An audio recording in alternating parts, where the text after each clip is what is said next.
And to start us off this evening, I'm going to turn the floor over to Omari Fox, who comes to us this evening as Mr. Benny R. Tillman.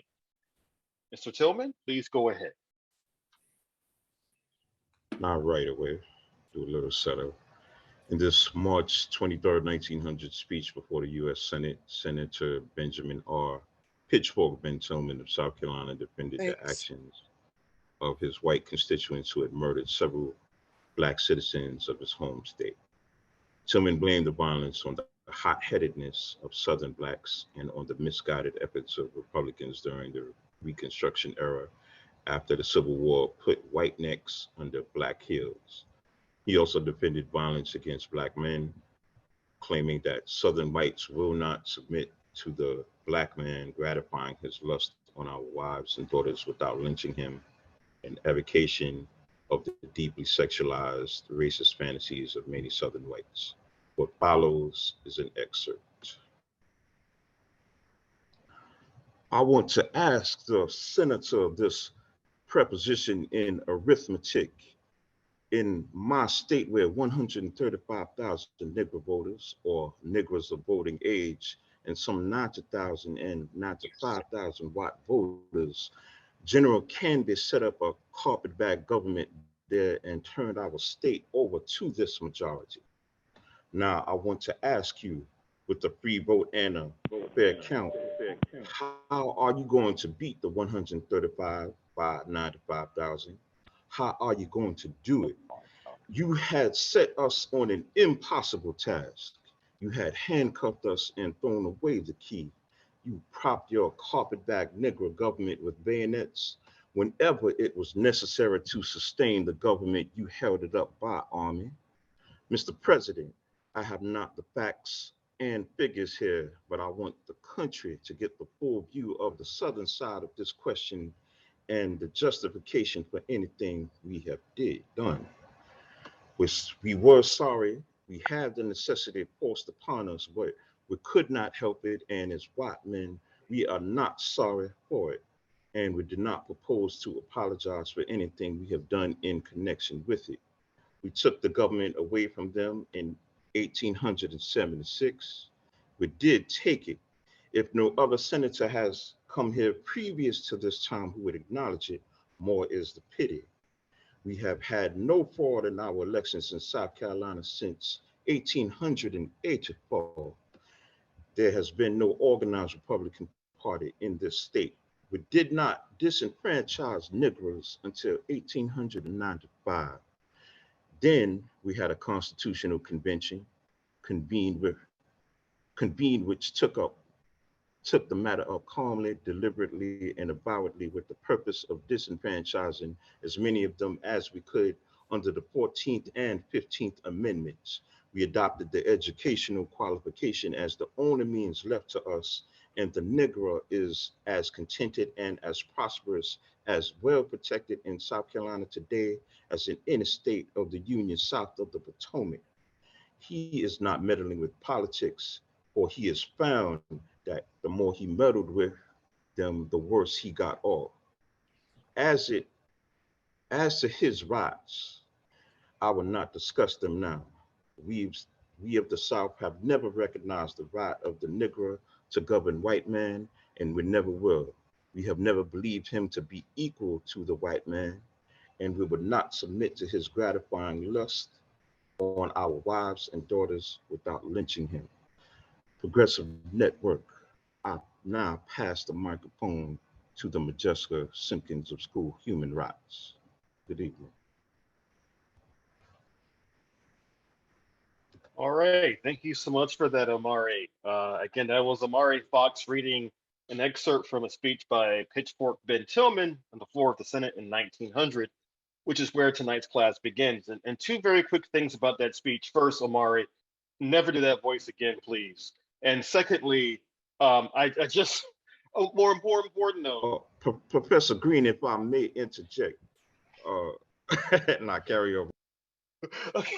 Secondly, more importantly though, I'm glad he read that excerpt because it really sets the tone for the political atmosphere in South Carolina, turn of the 20th century. And it helps to explain not only what's going on in the state, but the forces that Black Americans and other activists are going up against during the course of tonight's class. Because tonight's class really covers the Jim Crow era in South Carolina. All right. And so I want to start off with that. Also, 2 days ago, April 9th, was the anniversary of General Robert E. Lee's surrender at Appomattox. So this is a rather interesting couple of days of celebration, so to speak. It, as Dickens would say, was the best of times of that, and it was the worst of times of the Jim Crow era we're about to talk about this evening. So again, wanted to welcome everyone back to the Modjeska School. We're about halfway through the semester, and tonight we're going to enter the 20th century and really get into elements of activism and history that I think will speak to a lot of folks this evening. We're going to cover, of course, the rise of Jim Crow in South Carolina, but also the resistance to Jim Crow in South Carolina, and also how the state of South Carolina, again, plays such an outsized role in national and in some cases international politics as well. So let's go ahead and get this show on the road. So I think one way to start off tonight's presentation is to actually dive a bit into thinking about the last Black man from the state of South Carolina to serve in Congress until the 1990s.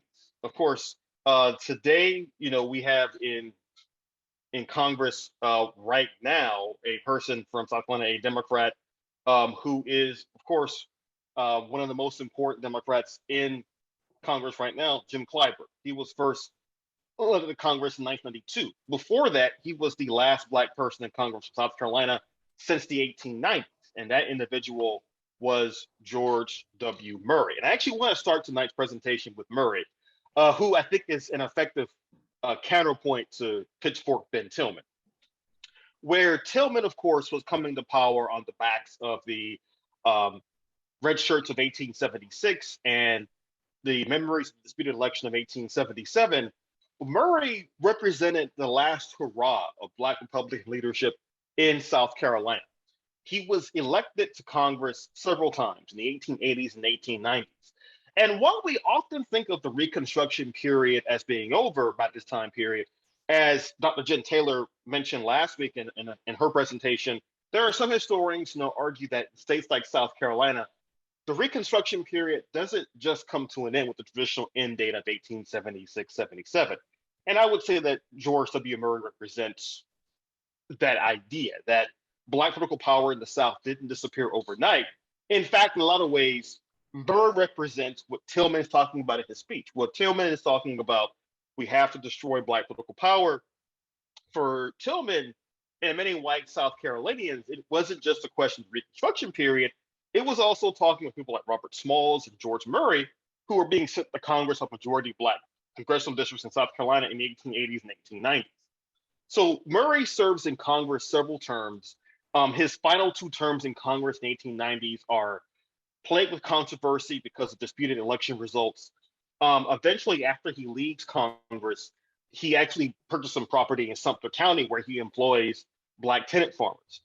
By 1905 or so, Murray is actually brought up on trumped up charges of forging signatures on land purchasing documents, and he's found guilty. And the authorities in South Carolina try to send him to prison, to a hard labor camp, and he instead flees the state and goes to Chicago to live out the remainder of his life.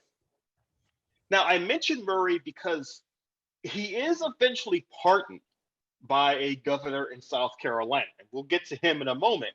But what Murray again represents is not only what South Carolina was in the 1890s going into the 20th century, but in many ways what it could have been.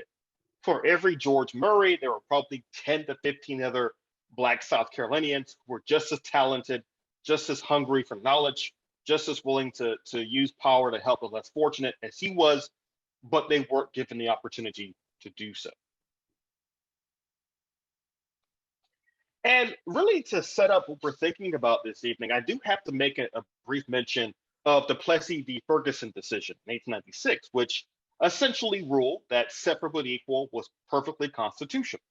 Of course, as some of you may know, the case rises from Homer Plessy, a black man in Louisiana, suing for the right to sit wherever he wished on a railway car in Louisiana.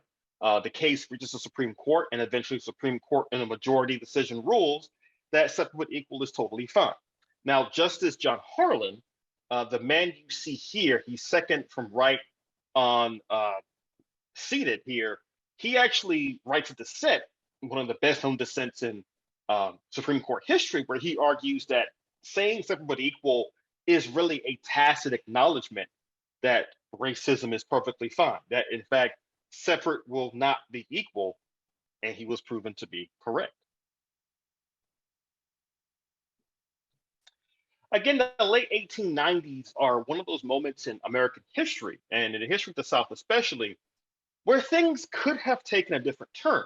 Now, this is not about South Carolina per se, but I do think it's worth talking about the Wilmington insurrection of 1898 for just a brief moment. As we're getting to 1900, you want to keep in mind that white and black South Carolinians alike are in many ways responding not just to the Reconstruction period, but to the more immediate period of the last 5 to 10 years, when Jim Crow segregation laws were being cemented throughout the South, when the nation at large was turning its back on issues of racism across the South, and moments like George Murray's expulsion from Congress or the Wilmington insurrection show the last vestiges of black political power in the South for generations to come.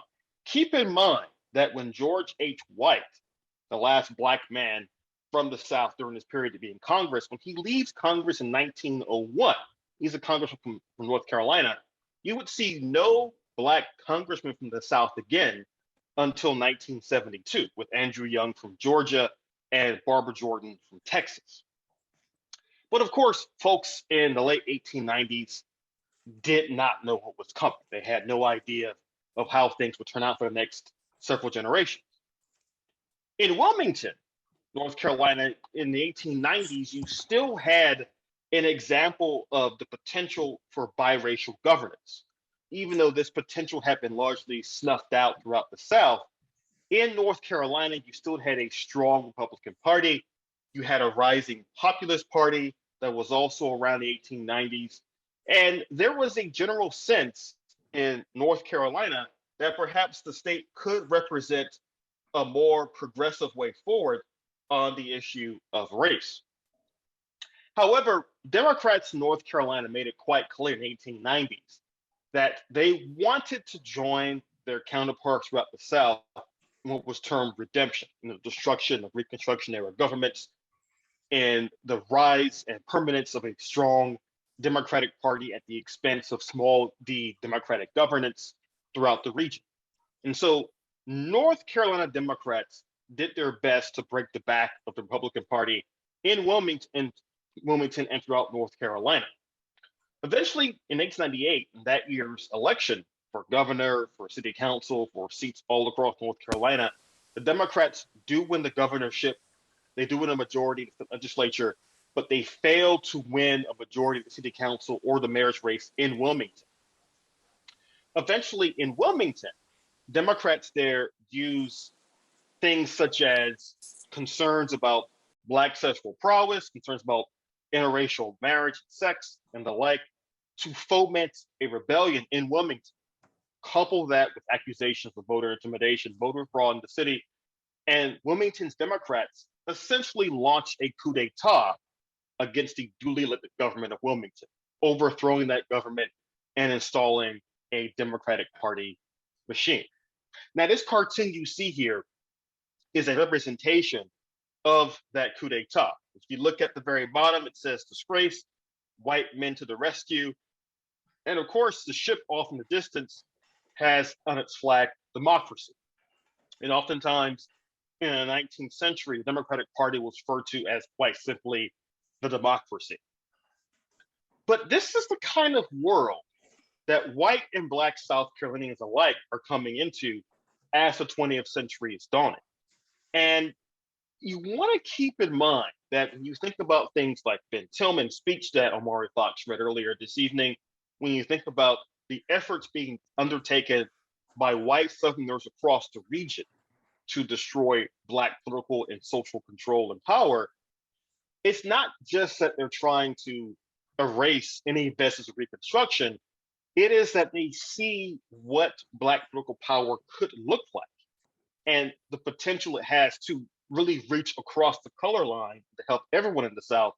That really frightens Democrats. Again, remember that many of these laws put in place by Democrats to destroy the Black vote, again, as Ben Tillman alluded to earlier, these laws were put in place in the 1890s only when you saw one final example of Black political power during the rise and fall of the populist movement across the region in the 1890s. That is setting up the world that we're entering into at the turn of the 20th century. Now, of course, I would be remiss if I did not also mention that this era, the turn of 20th century America, is also the height of lynching in the United States. Now, I'll talk a bit in a moment about lynching statistics from the South and the country at large, but I want to zero in on one story from South Carolina in particular of the Baker family. And if any of you are from or near Lake City, South Carolina, you may have heard this story before.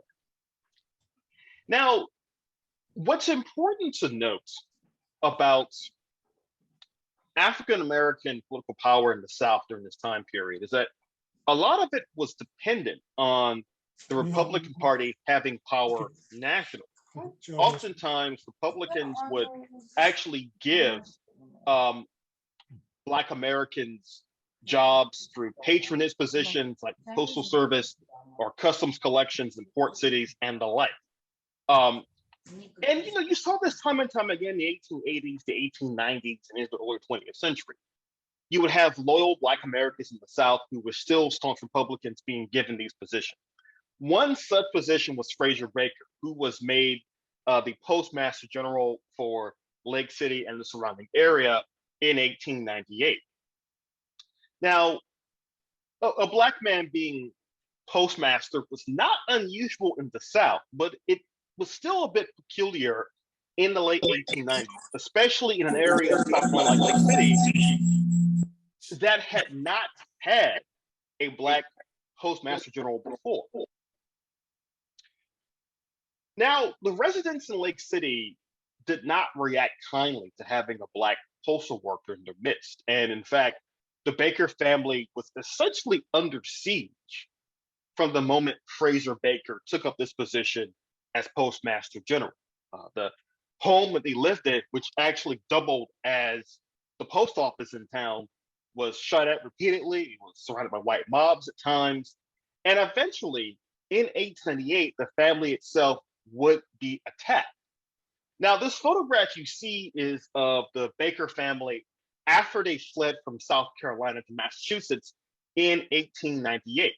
And you notice that Fraser Baker, the head of the household, the husband, the man who's a postal worker, he is not in this photograph because he was shot and killed by a lynch mob in 1898. The tragedy is that not only was he killed, but their youngest daughter, Julia, who was only a baby, was also shot and killed during this attack by the lynch mob. Now, this is actually an artist's rendering of the attack on the Baker household / post office. And it's worth noting, after their household was destroyed, Lake City did not receive a post office for several years. That was partly as punishment by the federal government for what the mob had done to the previous postmaster general of the area. Now, keep in mind, most lynchings, as you may already know, were either not investigated by the local authorities, or if they were, the investigations didn't really go anywhere. No one was really arrested, or if anybody was arrested, no one was found guilty. Now, because Fraser Baker was a federal employee, however, the administration, the president's administration, William McKinley, did launch an investigation because, again, he was a federal employee. And eventually, 11 white men in the area were arrested, tried for the murder of Fraser Baker and Julia Baker. Not surprisingly, however, none of those men were convicted of the crime. And this marker actually, again, shows this is currently Lake City. This is a marker that actually talks about the lynching of Fraser Baker, but it gives you a bit more about the history of that particular lynching. Now, what I think is important here is the fact that not only was Fraser Baker murdered, not only was Julia Baker murdered, but the Baker family never returned to South Carolina. And this evening, I want all of us to think about this. Again, the Modjeska School is not simply about the history of these events. It is about the lessons we can take away from them as activists and as concerned citizens. And I think when we talk about the Jim Crow era, we should be thinking about just how much talent was lost from the South during this time period. And then think about how much talent is being lost from South Carolina today because of lack of equal education opportunities, because of lack of job access, because of lack of quality health care, and so forth. Again, the Baker story is just an explicit example of the toll that was taken by African Americans as a result of living under this Jim Crow system. Now, don't just take my word for it. These are some statistics about lynching during this time period. And the numbers, I think, speak for themselves. Again, we know of at least approximately 4,743 people who were lynched across the US from the years 1882 until 1968. That's not to say there weren't lynchings before and after those years, but that's really the prime era we're talking about when we're talking about lynching. Now, of those lynched, over 3,000 were Black Americans. Now we think the number might be closer to 4,000 because, again, we're finding every day more examples of lynchings from this era that were previously either not discussed or just simply being uncovered now. When it comes to South Carolina, we know of at least 156 Black Americans who were lynched during this time period. Now, the state that led with the most lynchings during the same era is Mississippi, with at least 539 dead during that same time period. Now, you notice that I'm being a bit careful with the numbers here and saying about roughly approximately. The reason for that is quite simple. Number one, when it comes to lynchings, it is possible to uncover additional evidence of more lynchings from the time period.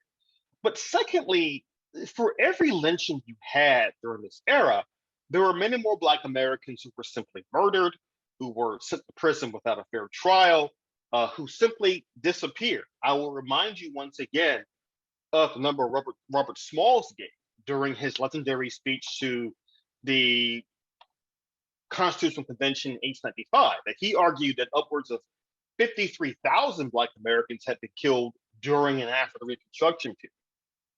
In addition to that, you also want to remember that when it comes to lynchings, it's not just the familiar image we have in our heads of someone being hung from a tree with a rope. And lynching could include things like simply being shot to death, being burned alive, and so forth. Sometimes lynchings included all of those acts being done to the same person.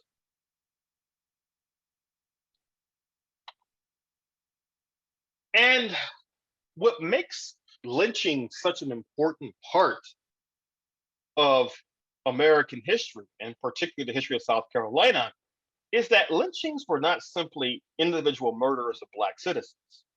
They were often crowd events.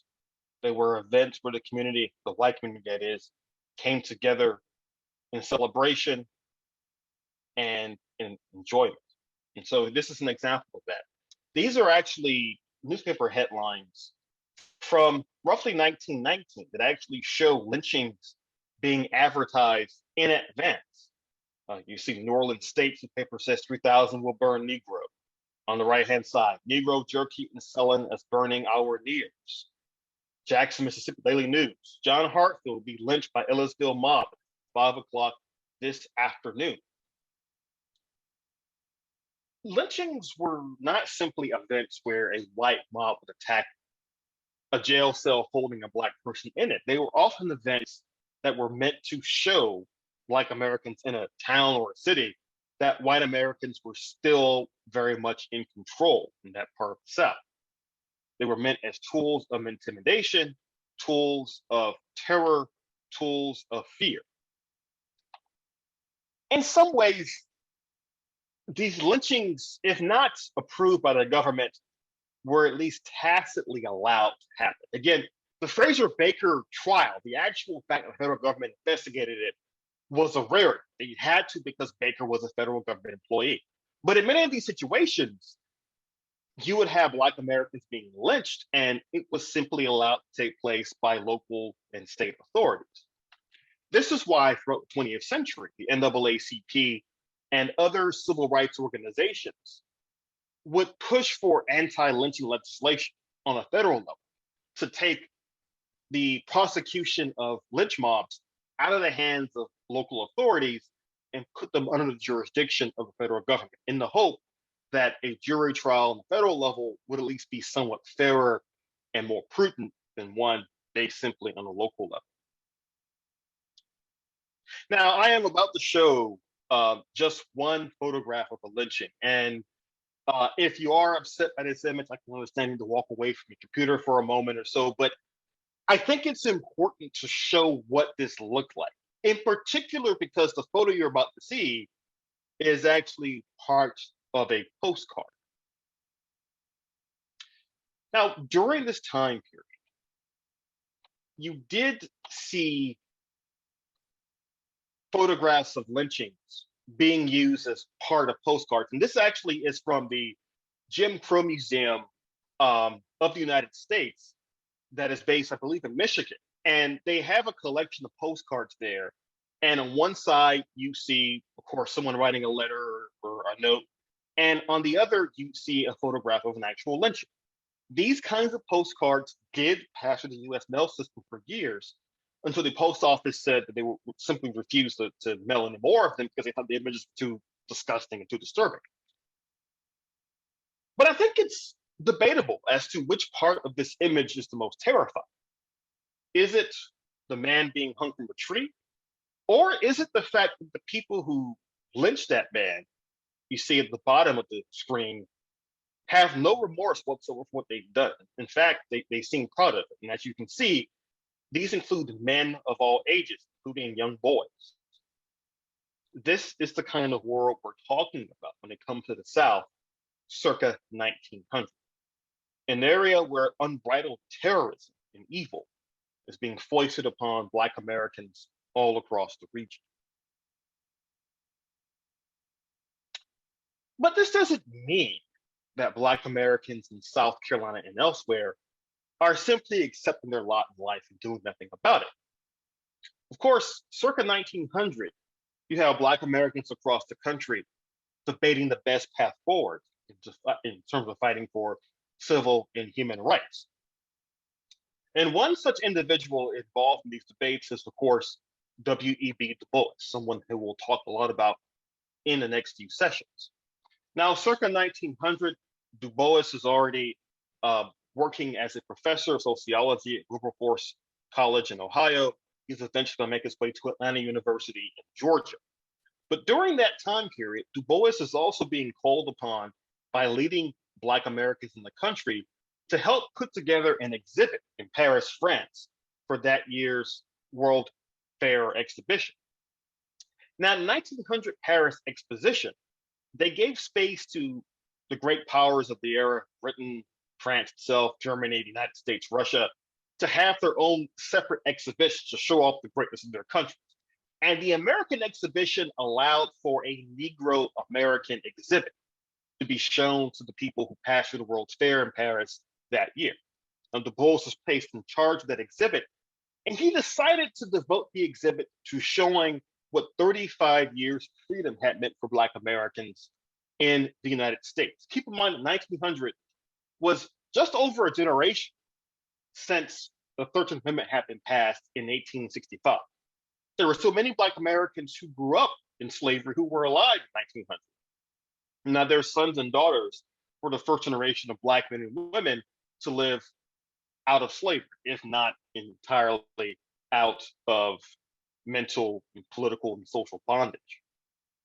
Now, the images Du Bois used in his exhibit were photographs of Black achievement all across the United States, including photographs of various colleges and universities founded by Black Americans throughout the South.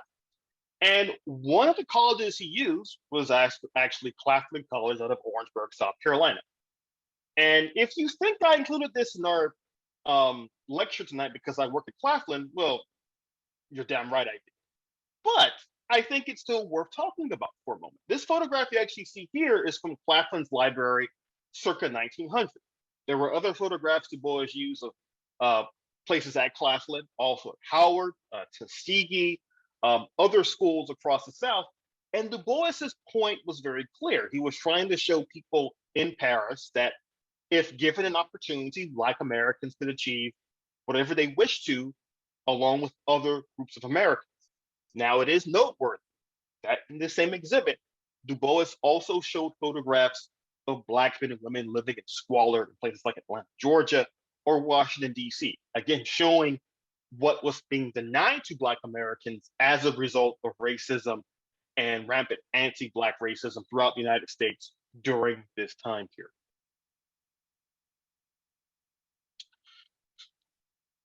Now, the Palmetto State, despite being the home of folks like Wade Hampton III, and Pitchfork Ben Tillman, and as we'll soon talk about, Cole Blease and Cotton Ed Smith, it was also a place that was filled with Black men and women who were devoted to finding ways to help out their race. And in the process, they believed, to help out their state as well. One of them was, of course, Richard Carroll, who was mentioned in this week's study guide.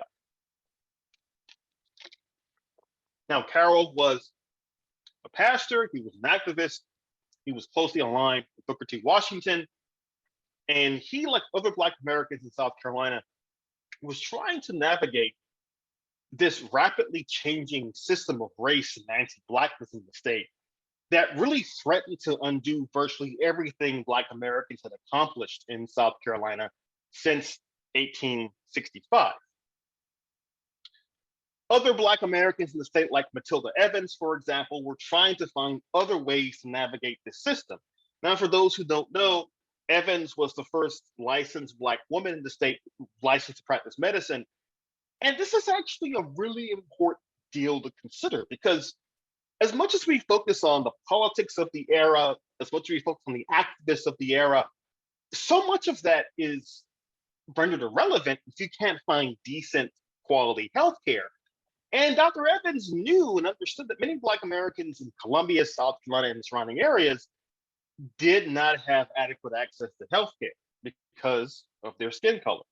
Now, again, I think the Evans story and the story of Carroll and others is important to put in context of the early Jim Crow era, because although we tend to focus on the lynching, we tend to focus on the oppression that Black Americans are struggling under, we should also be aware of the fact that folks like Carroll and Evans and others are trying to create institutions by and for Black Americans, despite tremendous obstacles being placed in their path. Again, the Justice School is meant to be a school for activists. And I think as all of us are concerned citizens here, we should always be thinking about and have one eye on how do we build the kinds of institutions and infrastructure necessary for basic community needs, for communal services, and so forth. And folks like Matilda Evans showed it was possible to do just that at the turn of the 20th century.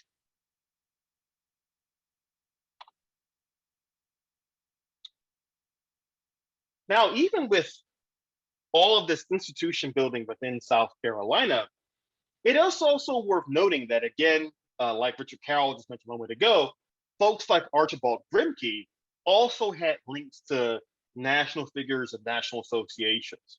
Where Carroll was closely aligned to Booker T. Washington, Grimke was aligned to the burgeoning civil rights movement in the United States.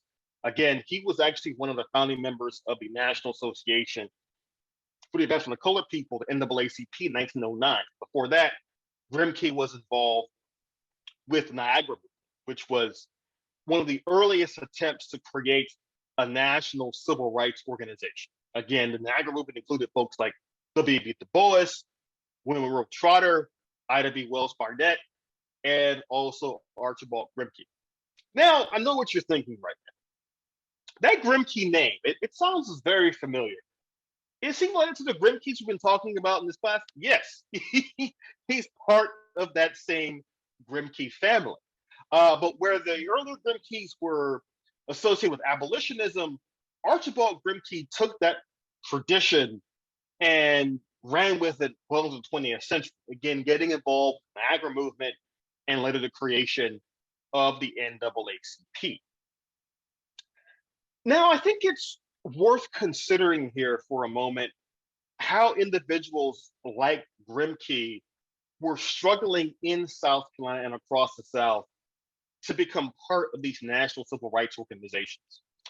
Most of the NAACP leadership, at least early on, made up of Northern Black Americans and Northern white liberal allies. And part of what tonight's class is all about is how groups like the NAACP are gradually going to become Blacker, more Southern, and especially more working class. The early NAACP is very much a middle class to upper middle class organization. That's not to condemn it for anything. That's simply stating what it began its life as. And it's going to change over time into a much more broader based organization. And we'll see why in a moment.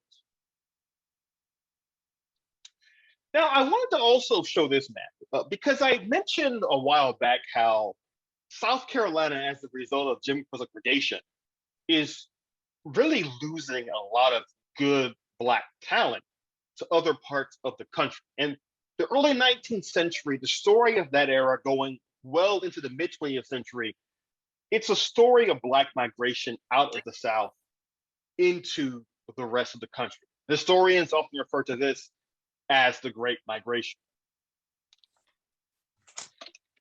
Now, this map, I think, is indicative of how that migration is going on. And I don't want you to think simply that it's just a migration of Black Americans from the South to the rest of the country. Where you start out in the South makes a big difference as to where you go in the route you take for the Great Migration. So let's look at the map as an example of this. If you were leaving South Carolina, as you can see here, let's say you're living out of Charleston or Orangeburg, Columbia, or Greenville or Spartanburg, and you're headed north, chances are you're going to take railroad routes through the Carolinas, up through Virginia into Richmond, Washington, D.C., to Baltimore, or you may keep going north to Philadelphia, New York, even up to Boston. Whereas if you started out your Great Migration trips from, say, Birmingham, Alabama, or Jackson, Mississippi, you went north, you were going to end up in the Midwest, in Louisville, Kentucky, Cincinnati, or Dayton, Ohio, or perhaps Chicago, Illinois. Now, I show this map because as much as we're going to talk about what's going on in South Carolina in the early 20th century, we should never lose sight of what the state lost during the same era. Now, when I taught at the University of South Carolina as a grad student, a course called The Contemporary South, I would spend a couple of days talking about sports in the South. And of course, everyone knows how sports crazy folks in the Carolinas can get. But I reminded my students, who were all proud Gamecocks, that many of the best athletes in the state for many years did not attend USC, did not attend Clemson, because quite simply, they could not due to their skin color. And so many of those Black men and women would attend universities either in the North or the West, or they would go to what we now refer to as historically Black colleges or universities. As a quick factoid, if you ever find yourself in a trivia contest and someone asks the question, which school in South Carolina produced the most NFL Hall of Famers? It's actually South Carolina State University. It's not USC, it's not Clemson. And I would use that example for my students to remind them that if you lament the loss of athletes from the state, you should also lament the loss of potential doctors and teachers, historians and sociologists. lawyers, and so many other fields, people, men and women who had dreams of their own, with aspirations of their own, and could not realize them in South Carolina or really anywhere in the South, or to be perfectly blunt, not really even realized about most of the United States. As much as this is a story of perseverance in South Carolina, it's also a story of how much the state lost during the years of Jim Crow segregation. Again, think back to our lecture on Reconstruction. Think about how much the state achieved in just over a decade of radical Republican rule. And then consider how much of that was lost over the next century or so.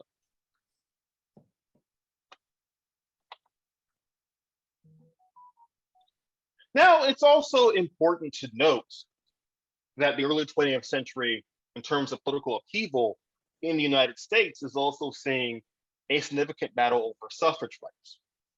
Now, as you may recall, a couple of weeks ago when talking about Reconstruction, I mentioned offhand that the 15th Amendment of the Constitution, which granted Black men the right to vote, came for all intents and purposes at the expense of giving women the right to vote as well. This debate over voting rights in the 1860s, which saw women like Susan B. Anthony, Elizabeth Cady Stanton, basically left out of the cold by the voting rights movement, it would leave the battle over women's suffrage to be fought for another 2 generations or so. And by the 1900s and 1910s, white Southern women, such as Anita Pulitzer, would become champions for suffrage rights throughout the Deep South. Now, I really think it's important to, again, couch this fight for women's suffrage in the context of the era that we're talking about, for the early 20th century. Now, this era in American history was also known for several other things. Number one, at home, it was known for progressivism, the rise of the progressive movement across the US that wanted to reform politics, wanted to get corruption out of politics, and the like. But at the same time, you also saw the country wrestling with the idea of suffrage, who deserved to vote. And I think it's important for us to not divorce the women's suffrage movement from the rollbacks in voting rights legislation in the preceding couple of decades.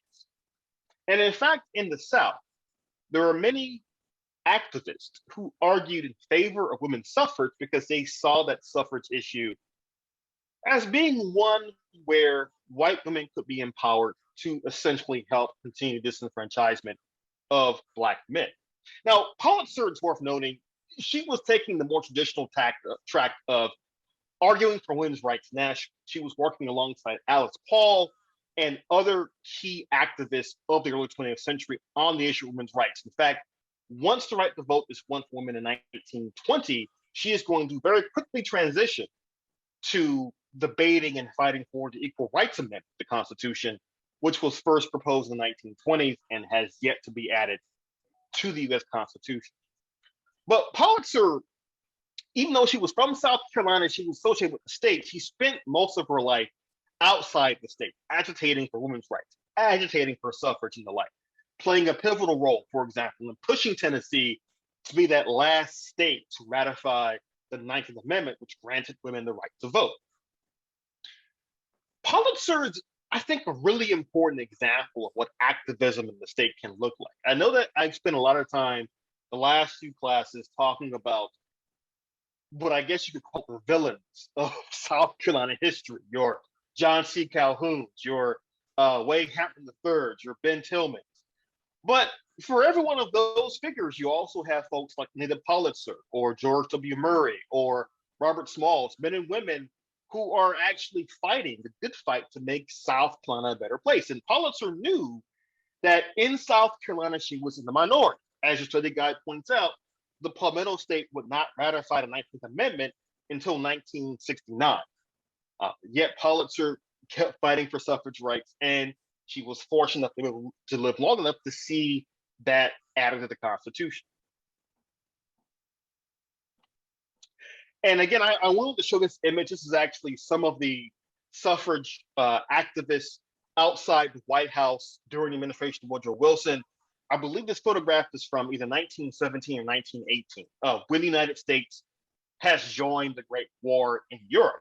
And as you can see here, they have signs saying, Mr. President, how long must women wait for liberty? Mr. President, what will you do for women's suffrage? Now, I suspect some of you looking at this photograph are noting a couple of things. Number one, the women are wearing sashes to say what schools they went to. You see University of Kansas over here, Missouri. You see Byron Mare, you see Vassar, you see Oberlin. But also you may notice that all the women happen to be white as well. I don't want to give the impression that the suffrage movement was a movement of white women only. Black women were often involved in the movement as well, especially folks like Ida B. Wells Barnett, Anna Julia Cooper, and many others. But you want to also recognize that the movement at times was weakened by the broader segregation of the day that was rampant, not just in the Deep South, but by 1910, 1915, was really present throughout American life all across the country. Again, these issues of race and gender and class as well are all touching on one another during the early to mid 20th century. And this actually brings me to, I think, one of the more interesting documents that is part of the Modjeska School Study Guide. And I have to admit that every year I teach this class, I always enjoy looking at the study guide because it has so many interesting tidbits about the history of this state. And one of those for this week was the document about the Socialist Party of Richland County, which was operating in the 19 teens. Now, that Socialist Party pamphlet is an example of how radical movements throughout the country did, in fact, have a presence in the Deep South. We tend to think of organizations like the Socialists, later on the Communists, as simply being based in large urban cities and having zero impact on the South. But that's not true. The pamphlet from Richland, in the Richland County Socialist Party, shows that in 19 teens, you had socialists even in the Deep South. The 19 teens was really the high point of socialism in the United States. Across the US, you had socialists in state legislatures and city councils, even in the US Congress. The city of Milwaukee, Wisconsin, repeatedly voted for socialists for its city council and for its mayor seat. And men like Eugene Debs, the man you see on the left-hand side of the screen here, were able to really help lead a national movement for socialism. For example, in the election of 1912, which was a four-person race between Republicans, William Taft and Theodore Roosevelt, Democrat Woodrow Wilson, and socialist Eugene Debs, Debs was able to win around 1 million votes, which at that time was a pretty significant number, all the more considering it was for a socialist. But even the Socialist Party could not escape the issue of race and racism. And men like Hubert Harrison, man you see on the right-hand side of the screen here, represent how Black socialists in particular were deeply concerned with the ambivalence shown by members of the Socialist Party on issues of race. Let's take Debs for an example. Eugene Debs, in the 1900s and 19 teens, wrote repeatedly about how socialists had to find ways to reach out to Black Americans. Now, he was a bit, depending on what you read from Debs, either he was very enthusiastic about that, or he would say that the Socialist Party had no special program to offer Negroes. Not dismissive of Negroes as having issues of civil rights, but Debs was simply saying, we're seeing their problem as part of the larger problem of socialism and the problem of the proletariat. On the other hand, Hubert Harrison, other Black activists within the socialist movement, argued that it was important to develop a analysis of both race and class that would allow socialists to deal with a myriad of problems across the country. Nonetheless, it's important to note that Debs had the respect and admiration of many Americans across the country, including Hubert Harrison and including Modjeska Simkins, who also looked to Debs as a hero and as an icon during her long career of activism and battling for human rights. But the enemies of progress and human rights in South Carolina, it seemed, were often on the ascendancy, if not outright in power. And an example of that is this gentleman, Cole Blease. Now, if you're familiar with your South Carolina politics and you think about the state's political history, I mean, you might know of a John C. Calhoun or a Wade Hampton III or a James Henry Hammond or a Ben Tillman or later on a James Burns or a Strom Thurmond. But when you're talking about folks like Jimmy Burns and Strom Thurmond in the 20th century, you have to start with the Cole Blease. Cole Blease is essentially that bridge between the late 19th century and the Tillman forces and the 20th century and the forces of Burns and Thurmond. Now, Blease had mastered a kind of political and social rhetoric that allowed himself to use ideas of racism and white lower class interests and fuse them together to give him and his allies in South Carolina political power for years to come. Blease would run for governor and win the governor's seat in the 19 teens, and he would provide an example of how to run for state leadership to folks like a Strom Thurmond or James Burns for decades to come.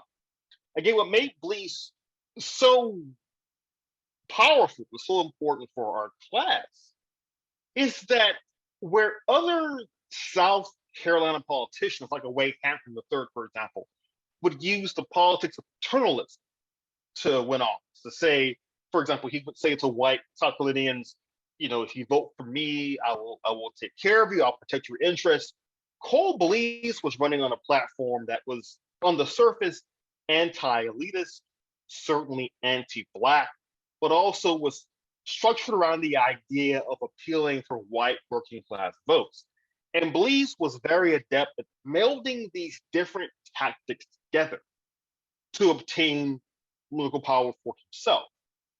And when you're talking about a James Burns and a Strom Thurmond, they would study Cole Blease. They would study his speeches. They would study his rhetoric, and they would study how he used these appeals to white, quote unquote, working class interests to build power for himself in South Carolina. This is the situation in the 19 teens as South Carolina is grappling with really a firmly entrenched Jim Crow segregation system all across the state and all across the South.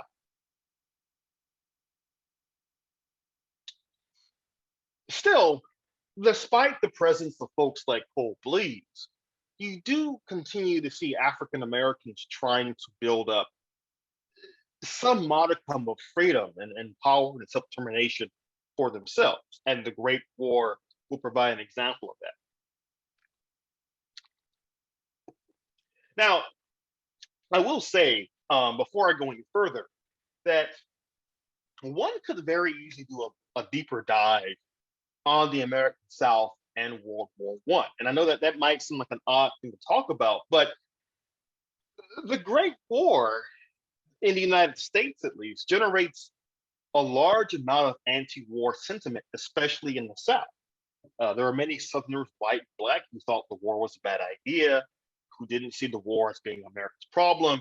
And when the US enters the war in April 1917, there are white and Black Southerners alike who are refusing to be drafted, who are refusing to go overseas.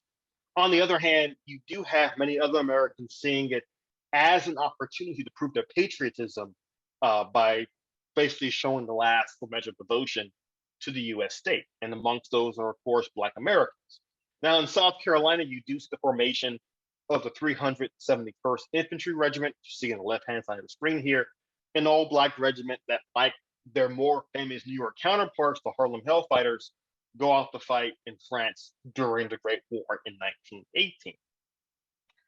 But again, I want you all to think about this in context, that these Black men are going off to fight because they're hoping that their example of patriotism and valor in wartime will provide what they think white Americans want to see, which is their worthiness for citizenship. Now, I think one of the great lessons of the Modjeska School that we can all take to heart is that to be perfectly honest, historically, even when Black Americans and other racial and ethnic minority groups in the U.S. proved their patriotism during wartime, it often does not lead to the kinds of freedoms and opportunities that they're hoping for. And as an example, when Black South Carolinians go off to fight in the Great War, when they come home, they return to this, the Red Summer of 1919. Now, the Red Summer of 1919 is one of those historical events that the scope of which I think is still hard for us to imagine even over a century later.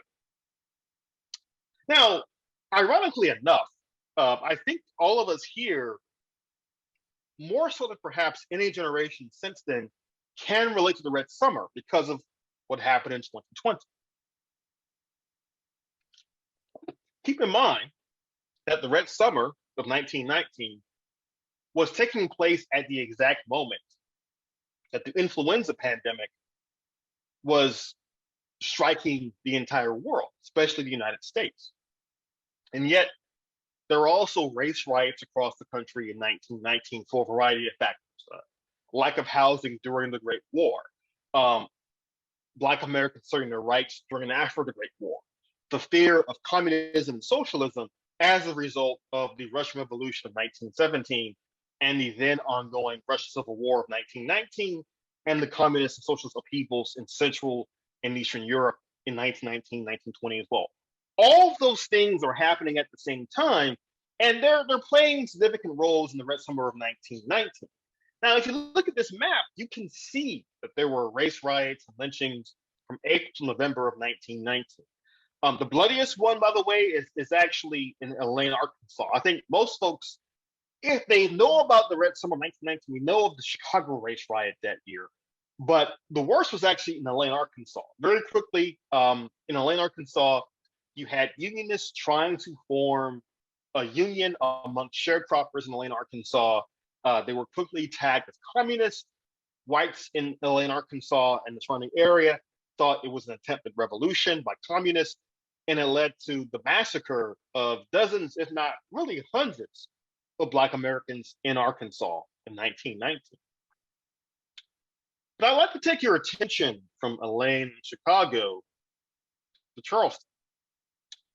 Now, one of the things about the history of South Carolina, at least in the national context, is that many historians tend to ignore South Carolina's history of violence during this era. They tend to focus on Arkansas or Georgia or other southern states. But as you may know, the Palmetto State is often seen as this place that was free of racial violence, or at least had very few examples of it. But the Red Summer gives lie to that mythologized account of South Carolina's history. Now, in the summer of 1919, around May of that year, there was a riot in Charleston where several Navy sailors attacked the Black districts of Charleston. There were hundreds of U.S. Navy sailors just home from the Great War who basically went on a rampage throughout the Black sections of Charleston. And as you can see from this newspaper clipping, this is actually to show you how big of a deal this riot was. This clipping is actually from the El Paso, Texas newspaper at that time. You see that at least 2 sailors and at least 4 Black Americans were killed in the rioting. Later on, the number of Black Americans killed was reported to be higher than that. But this shows how much the issue of racism is still very much animating the citizens of South Carolina. Now, by 1919, the NAACP had already formed several chapters in South Carolina, namely around Charleston and also around Columbia as well. And the NAACP was starting to make some inroads amongst the Black population in the state. But again, it was mostly a middle-class organization in both those cities.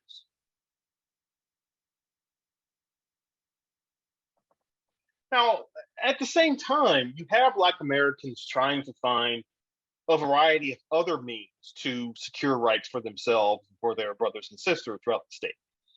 And as I mentioned with Matilda Evans, the issue of healthcare is a really important one. If you look at every possible statistic in terms of healthcare in the South during this time period.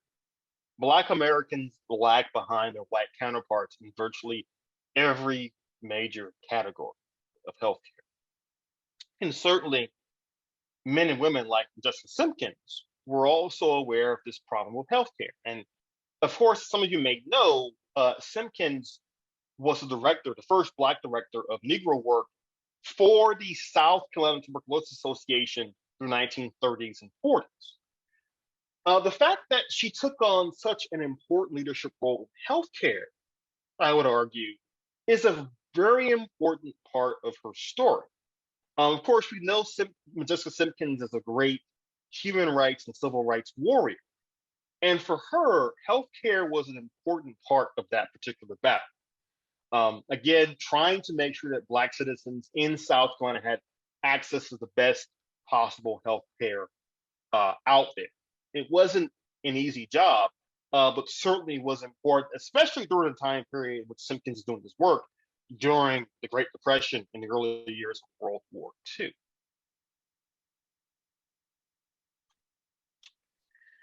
Now, it's again, I think one of the things about this class is that there's so much to cover and so much you could potentially cover. And I wanted to make a brief mention of the textile strike of 1934.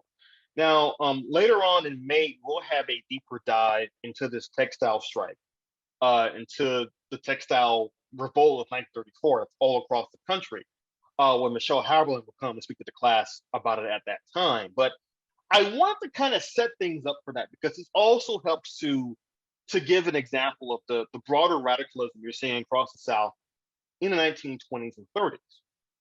Now, we tend to see the 20s and 30s. For one, we see the 20s as the era of the Roaring 20s, the era of the Charleston dance and so forth.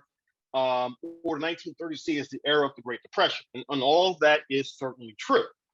But in the South, especially during the 1920s, you're already seeing a wide array of economic and social indicators that should have warned the rest of the country something of a depression is coming soon. For example, throughout the South in the 20s, you have real estate prices plummeting across the board. And you can see a real estate bubble starting to form. It's going to pop sooner or later. Across the South in the 19-teens and 20s, the arrival of the boll weevil insect, which destroys millions of acres worth of crops across the South, is a precipitating factor in the Great Migration of Black Americans to the rest of the country. It's also a major factor in forcing places in Alabama to industrialize. But other parts of the South, like South Carolina, are dealt woeful economic blows because of the boll weevil insect. By the time the Great Depression hits the country, starting in 1929, there are parts of the South that have already been in depression in the years leading up to that moment. However, at the same time, Black Americans and white Americans across the South are also entertaining political and economic alternatives because of the Great Depression that they may not have entertained before. And for example, the growth of unions across the country during the presidency of Franklin Roosevelt shows how Americans across the nation are starting to entertain different ideas of what is possible. And in the Deep South, for example, you have thousands of textile workers going on strike in 1934 because they see, for the first time in their lives, a friend of labor in the White House in President Roosevelt. Now, the tragedy of all this is that Franklin Roosevelt, being very dependent on white Southern Democrats to get New Deal legislation done, does not come out as forcefully in favor of textile strikers as they would have liked. And again, when we watch the film, The Uprising of 34 in early May, you'll see in that film what this strike looks like on the ground. And this newspaper is from the Greenville News of South Carolina. Again, it shows just how hot the strike gets when you see actual battles between picketers and employers in the area. And again, the South has a long and distinguished labor history all its own. Dr. Havlin will talk about that day, but you already had attempts at strikes in North Carolina, Gastonia in 1928. You have strikes across South Carolina in the 1930s, but the textile strike of 1934 is the clearest example yet of how the issues of class in the South have not only not gone away, but how the Great Depression only heightens those problems during the 30s and going into the 1940s.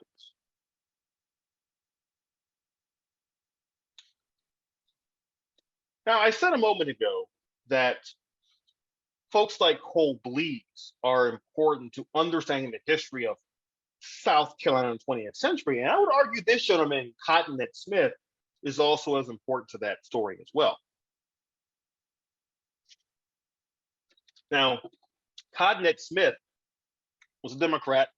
He was in South Carolina, and he was seen as initially an ally of President Roosevelt, but by 1938, Smith was one of the most stalwart opponents of Franklin Roosevelt's New Deal program in Congress.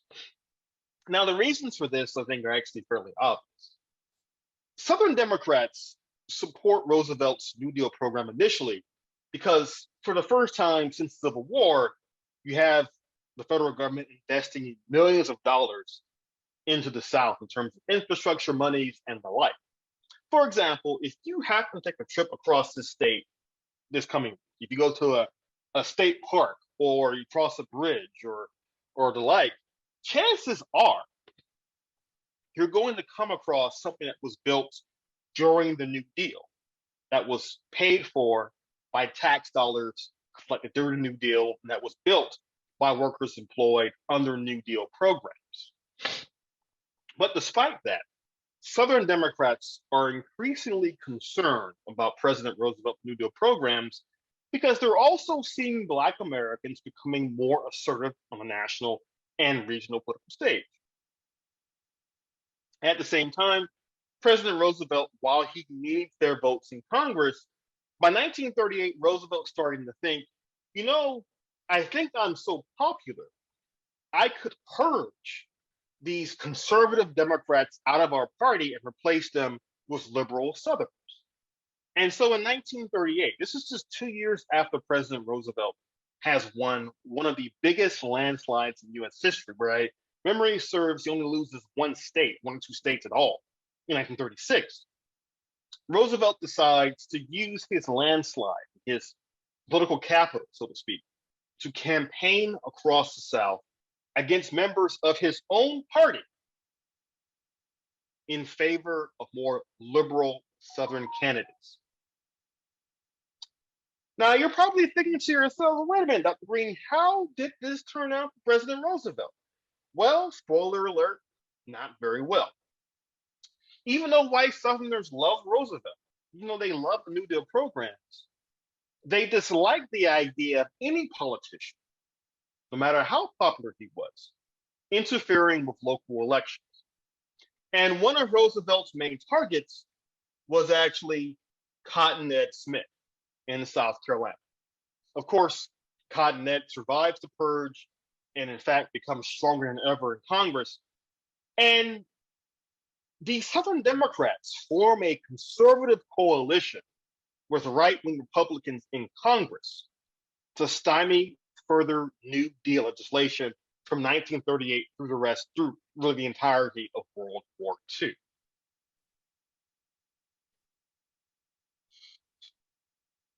Now, with that being said, it's also worth talking about some of the left-wing alternatives on display in the 1930s and 40s. And I wanted to introduce you to all of you this evening the Southern Negro Youth Congress, which some refer to as the original SNCC.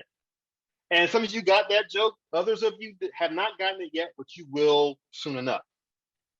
Now, next week, we're bringing in a guest speaker to talk about the SNYC and its role in the South in the 1940s. But I wanted to introduce you guys to the SNYC because it was founded during the Great Depression. It was founded as part of the larger National Negro Congress, which was meeting in the 1930s, trying to address issues of civil rights and economic inequality at the same time. And it was felt by younger Black Americans that they needed a youth wing to really respond to their particular issues. And out of that is formed the Southern Negro Youth Congress, which first meets in Richmond, Virginia in 1937. And during its short history, it lasts from 1937 until 1949, the SNYC becomes one of the leading human rights organizations in the United States. And it is also a clearly anti-fascist group as well. I think that's worth talking about because we don't want to lose sight of the fact that organizations like the SNYC, like the NAACP, the National Negro Congress, and so forth, they were also dealing with a situation where they could look across the ocean to Europe, to Italy and Germany, see fascism and Nazism on the rise. At home in the United States, they could see rampant anti-Black racism all across the country. And to many Black Americans, those issues of fascism at home and abroad were really part and parcel of the same fight. Right. The 1930s is also the era of the Scottsboro Boys, the 9 young boys and young men who in Alabama were accused of sexual assault of 2 white women. They were defended legally first by the Communist Party and later by the NAACP as well. What you're seeing across the South in the 30s, including in South Carolina, are attempts to build a broader popular front against the forces of racism, fascism, militarism that were threatening not only freedom in the US, but freedom all over the world. The Southern Negro Youth Congress plays a pivotal role in that fight too.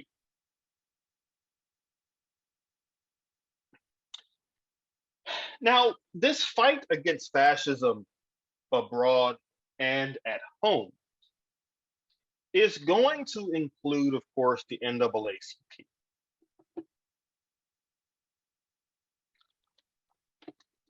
Now, I said about an hour ago that the NAACP, when it was first founded in 1909, was a largely middle-class organization.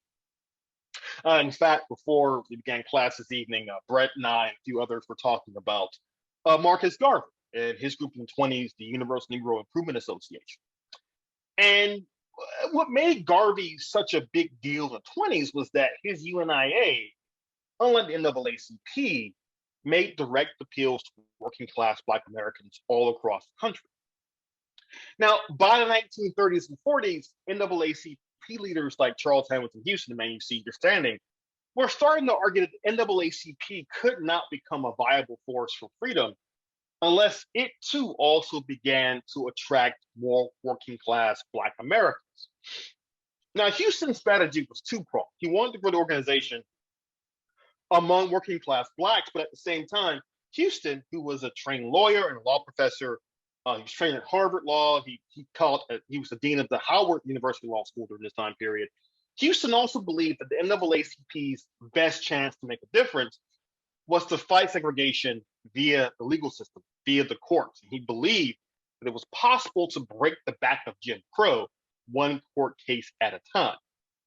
On the other hand, Ella Baker, who was director of branches during World War II, is making an argument the NAACP has to be flexible and responsive to the needs of Black Americans all across the country.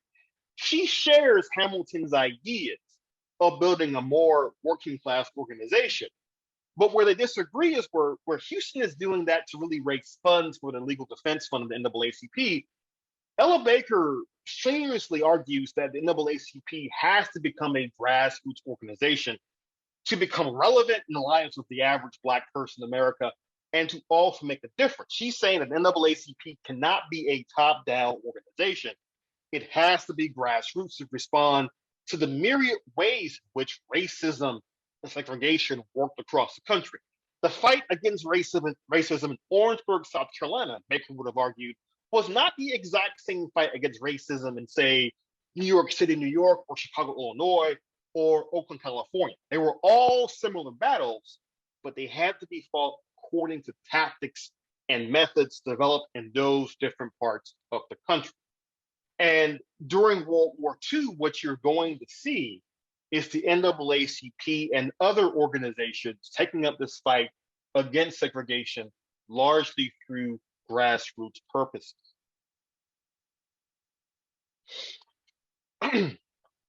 Now, to close out the class this evening, I know I've got about a few minutes left before we get to the Q&A section.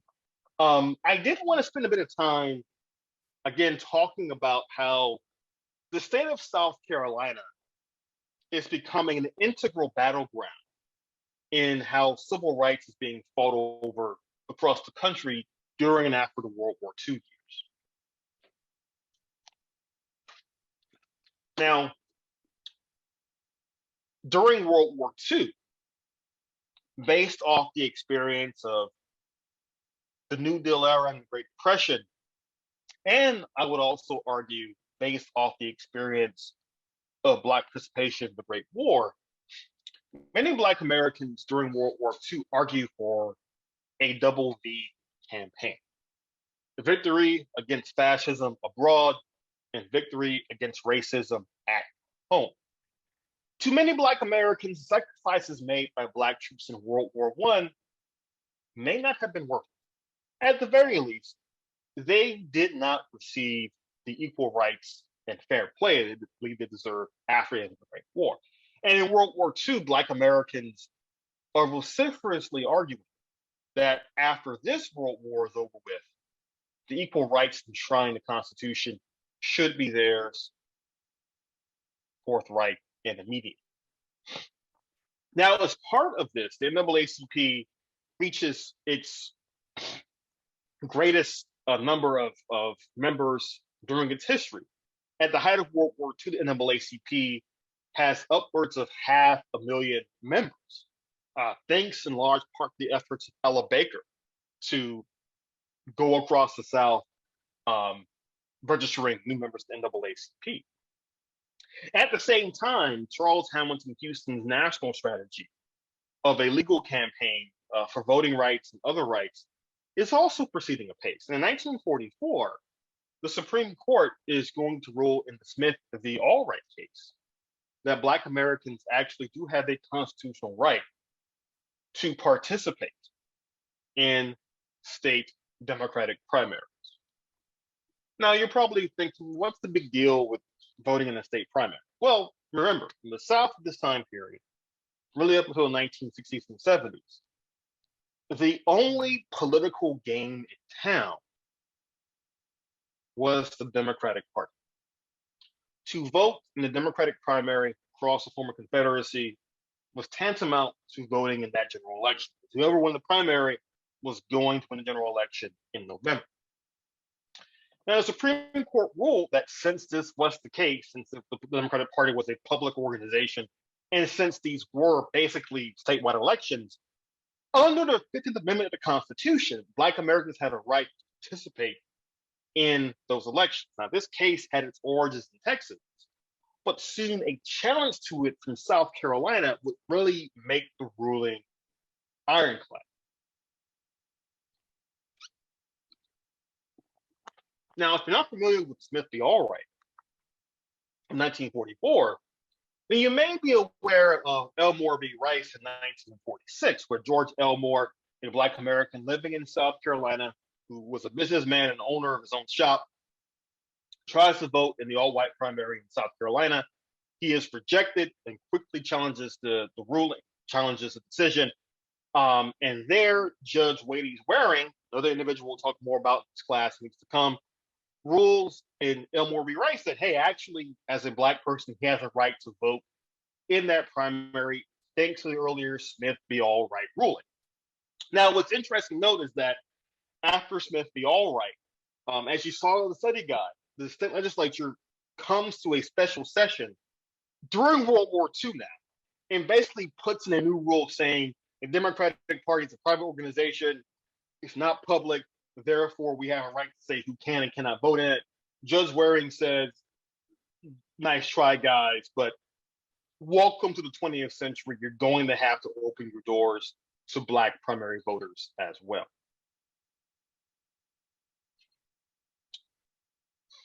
Now, as a result of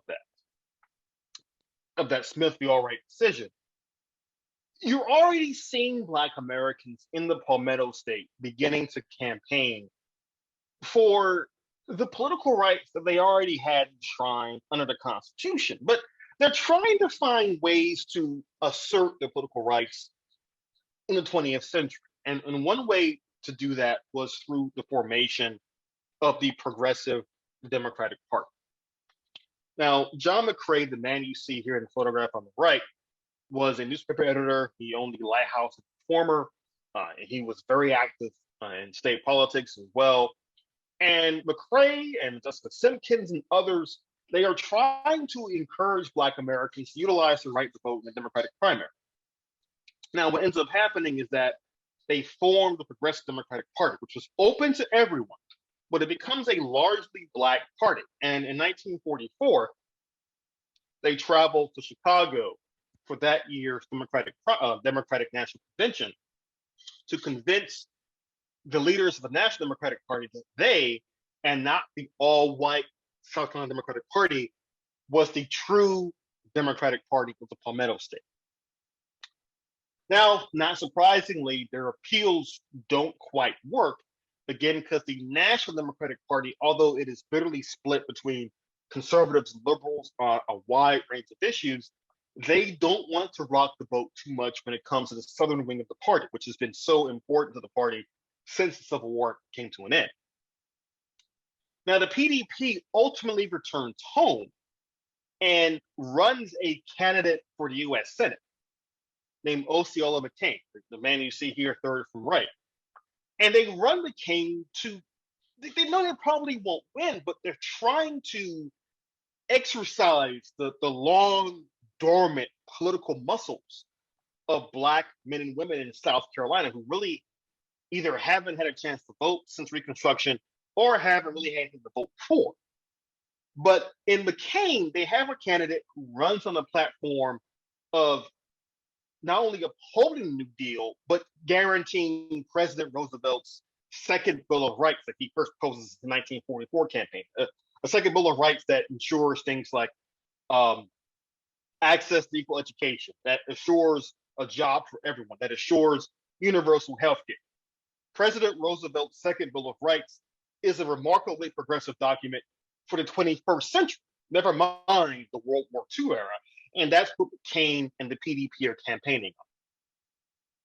Now, McCain's backstory, I think, is one of the most fascinating backstories there is. And this man really deserves, if not a film, at least like a short Netflix series.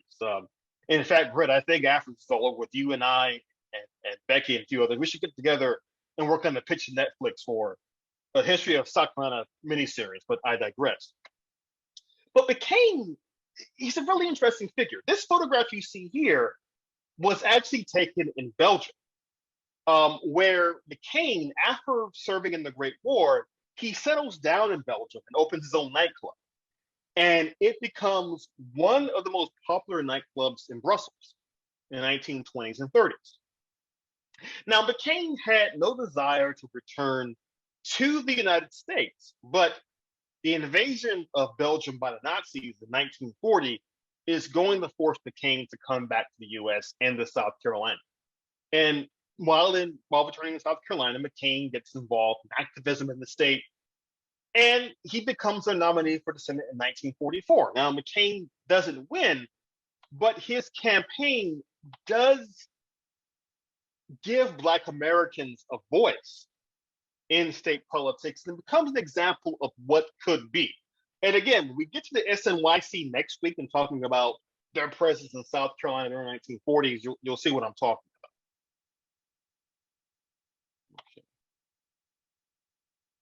Now, at the same time, as the PDP is pressing on a national level for Black political power, in South Carolina, activists like Fatima Clark are also pushing the NAACP to fight what they call school equalization.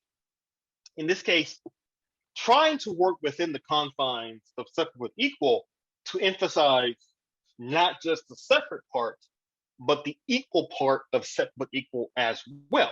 As an example here, Clark and others in the NAACP push for the equalization of salaries for between Black and white public school teachers. In South Carolina, white school teachers were on average paid much more than their Black counterparts, even though in many cases, Black school teachers actually had better qualifications for teaching than white school teachers did. Now, this equalization case should not be seen as Black Americans acquiescing to segregation. Instead, it is an example of how they were trying to maneuver within the confines of segregation to eventually break the back of Jim Crow. And so Clark and others are pushing for teacher salaries to be equalized. They're also pushing for schooling to be equalized, pushing for equal facilities, and the like. Which brings me to where I want to finish up this evening. Now, by the end of World War II, all across the United States, you have a renewed determination by Black Americans to push for human rights and for civil rights. In South Carolina, one example of this is the attempt by John Wright to enter the University of South Carolina's law school in 1946. Of course, being Black, Wright is quickly denied by USC's Board of Trustees. And at that point, Wright hires a team of NAACP lawyers, including Carroll, you see on the left, to represent him in a case that goes to federal court in the South in 1946. Now, in this decision, Wright and the USC Board of Trustees, again, Judge Wade's Waring rules on the case. And his ruling is going to leave an indelible mark on the history of South Carolina.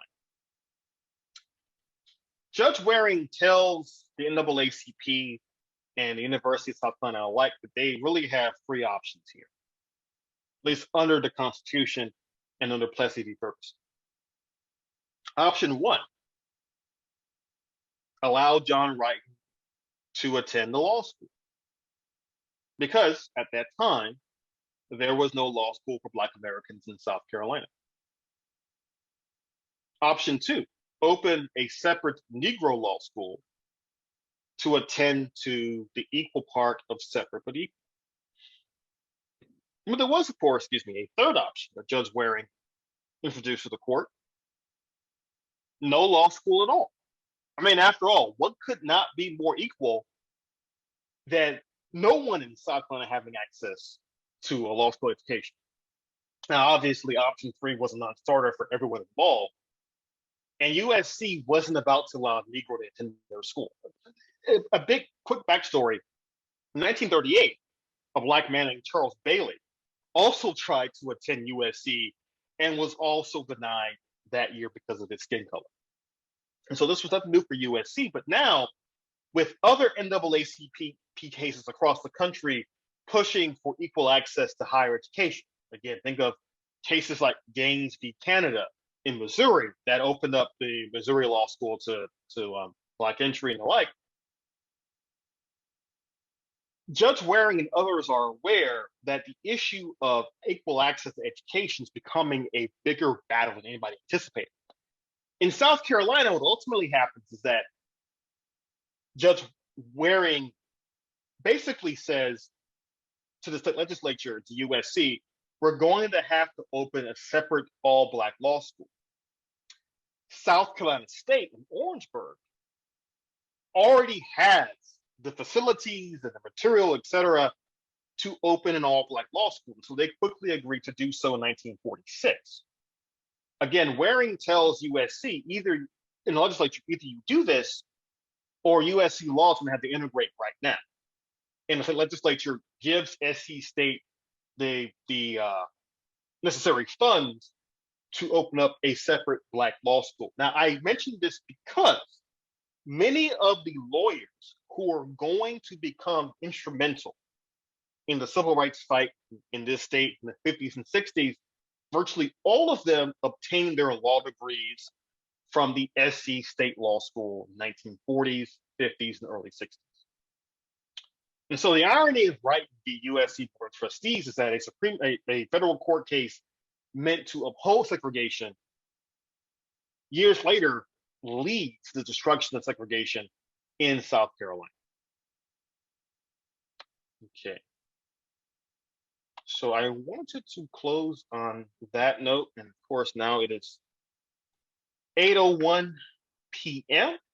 Brett, have anything to add to that before we take questions? That's great. People that have not been through this class before, this is my 7th year. And I can't believe that every year it gets richer and deeper. And so I just want to thank you, and Marjorie's nodding. You are a master, sir, and I appreciate it. But the only thing I wanted to lift up was something when you were talking about Modjeska doing the tuberculosis work. One of the things that were just so impactful was that she was having meetings in small towns. She went to towns that she said were so small that God created them as an afterthought at midnight on Saturday. And these were small towns, and people have tuberculosis. It was a really impactful disease, and it had to do with sanitation. And so she's saying, I can't fix that disease until I can deal with their economic problems.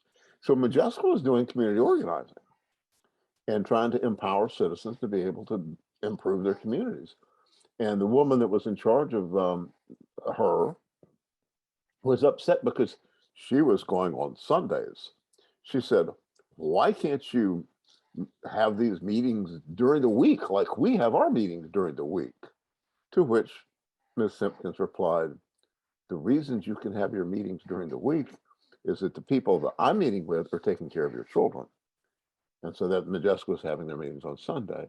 And I just think that's a real important takeaway of the kind of work that she was doing all over the state, and little bitty towns and all. And that was part of the breadth of her reputation in terms of sticking up for people.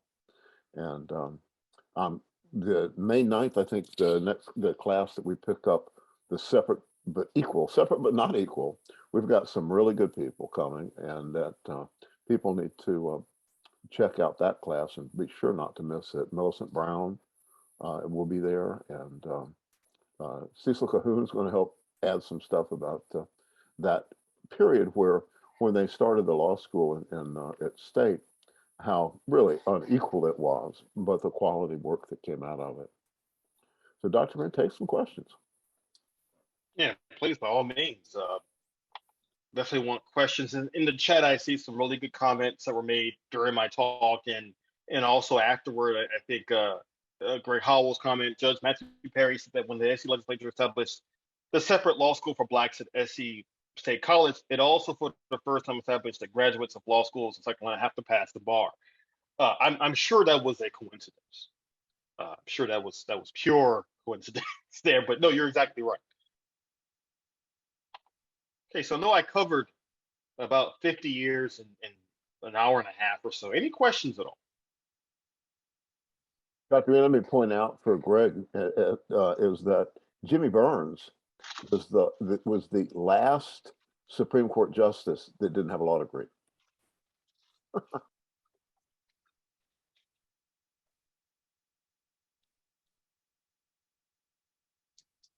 And a couple of them shouldn't have one now. Well, that's yeah, I won't even touch that, but you're absolutely right. But I digress. Okay, so Dr. Goldman has a good question. What was the relationship of the suffragettes to Black women and Black men? I touched on that somewhat at the beginning of tonight's lecture, but to make a very long story short, it was complicated. For one, in the South especially, one of the arguments that many white women supporters of suffrage made was that to their white male counterparts was that giving white women a right to vote in the South would mean canceling out Black men voting. It would mean breaking the last vestiges of Black voting rights across the South. Now, that of course ignored the fact that Black women across the country were also campaigning for voting rights. And so in places like the South, the suffrage movement was part and parcel of a campaign of white supremacy, whereas in other parts of the country, you have Black women participating in the suffrage movement. It's actually I think Dr. Goldman's question is a really important one because this is also a problem for numerous national movements in the first half of the 20th century. If you're leading a national movement, say, for suffrage or against, say, imperialism, which I didn't even touch on tonight, you have to deal with the fact that in the South, you're going to have to make arguments that if don't support white supremacy, at least acquiesce to. I'll give you an example. So Omari read the Ben Tillman speech from earlier this evening when he read it in that very scary voice of his. But Tillman was also a staunch anti-imperialist. And the reason for that was Tillman, like other white Southerners, feared that the U.S. becoming an imperial power would then bring under American rule more people of color across the world, in the Caribbean, in the Philippines, and elsewhere. And so you can go back and read some of Tillman's speeches against the Spanish-American War, against the Philippine insurrection, et cetera, where he's basically making these arguments that, number one, we don't want to add more people of color to the U.S. And number two, he's saying that we know people of color cannot govern themselves, Tillman argues, because of Reconstruction. He actually argues Reconstruction shows that people across the world who are not European cannot rule themselves. So he uses that as an argument against imperialism.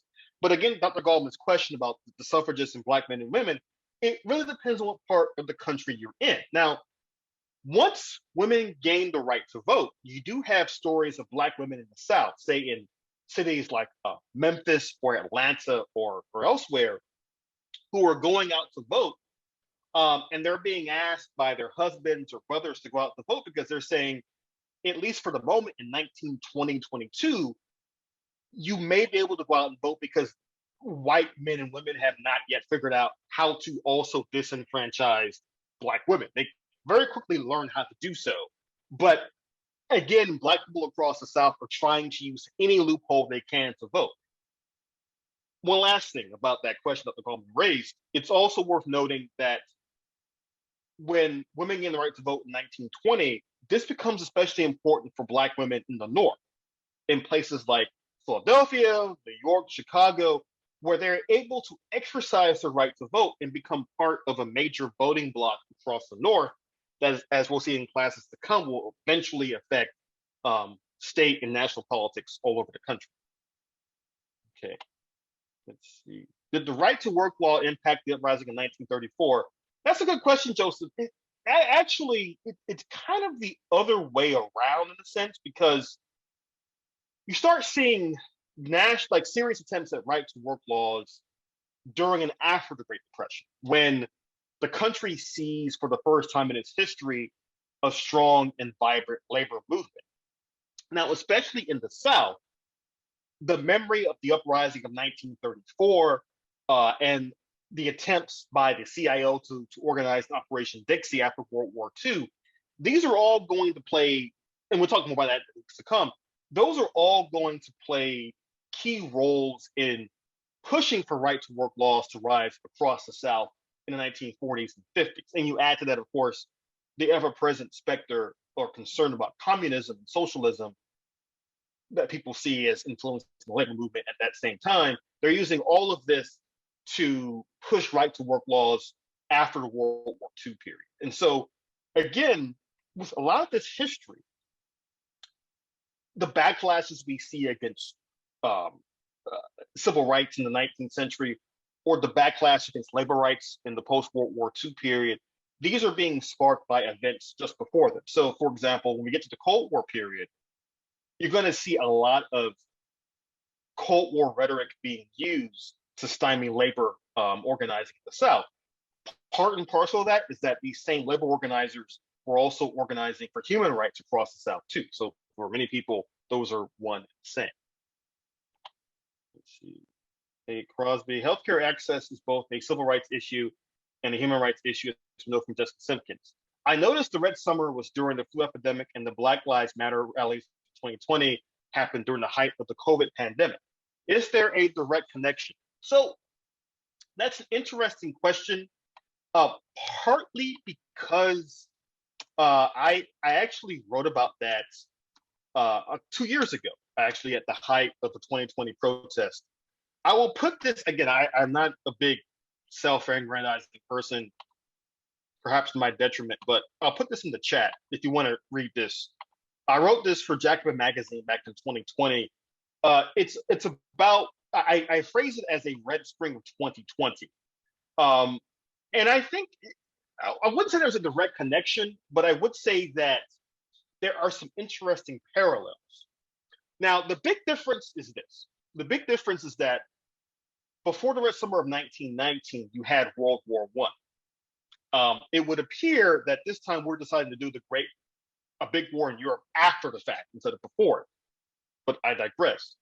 Still, in both situations in 1919 and 2020, you did have the following things. You had, of course, a pandemic across the world that was particularly impactful in the US. It's worth noting that many historians and scientists now agree that the flu pandemic of 1918, 1920 probably began in the United States. The theory now is that it began with cattle in Kansas, and it spread to US troops going off to fight in Europe, spreads to Europe, and from there spreads all over the world. Now, the flu pandemic of 1919-20 kills tens of millions of folks across the world. In fact, kills more people than the Great War did. But I think it's worth considering that in both situations, in 1919, you have the Red Summer riots, whereas in 2020, they're really initially protests against police brutality and racism that at times turn into uprisings. Now, in 1919, you have dozens, if not hundreds, of Black Americans killed. In 2020, the casualties from the domestic upheavals of the protests in 2020 are relatively minuscule, especially in comparison to the Red Summer. But I think there are some interesting parallels there, namely the fact that in both situations, you have a right-wing political movement that is on the ascendancy. Of course, 2020, you have Donald Trump as president. In the summer of 1919, although Woodrow Wilson is president, you are seeing a conservative backlash against not just progressivism, but also against ideas of civil and human rights in the US. Again, as I said before, linked to concerns about the Russian Revolution going on in Europe at that time, concerns about the aftermath of the Great War, and also concerns about things like Pan-Africanism that are also on the rise in 1919. So there are some interesting parallels there. And I think also, finally, in both cases, in both the flu pandemic of 1919 and the COVID pandemic that we're living through right now, you are also seeing, in some cases, disparities in terms of deaths not based on race and also socioeconomic background and the like, that are again also influencing who's dying from these pandemics. And finally, in both pandemics, you have a poor government response. Of course, in the modern day, because of the politics of COVID, but during the Red Summer and the pandemic of 1919, the government's response is poor because, thanks to the Great War, the federal government does not want to admit there is a significant problem on the home front. And so the federal government has virtually no response to the flu pandemic. So they leave it to state and city governments to respond to it in the United States. Okay, and Brett, I see you want to respond as well. Please go ahead. Dr. Green, you covered what I wanted to do, but you gave me an opportunity to do a promotion, since you're not a shameless promoter of yourself, is that here's Dr. Green's book. And Dr. Green has used his ability as an author to buy this book at a discount, to which he is passing on to you, the students of, there it is, the students of the Modjeska Simkins School, the opportunity to buy this book for a whole lot less than University Press is paying for it. And it really does lay out the involvement and the suffering and the benefits and the things that the people of color have contributed to the University of South Carolina in several hundred years, other than their basketball teams.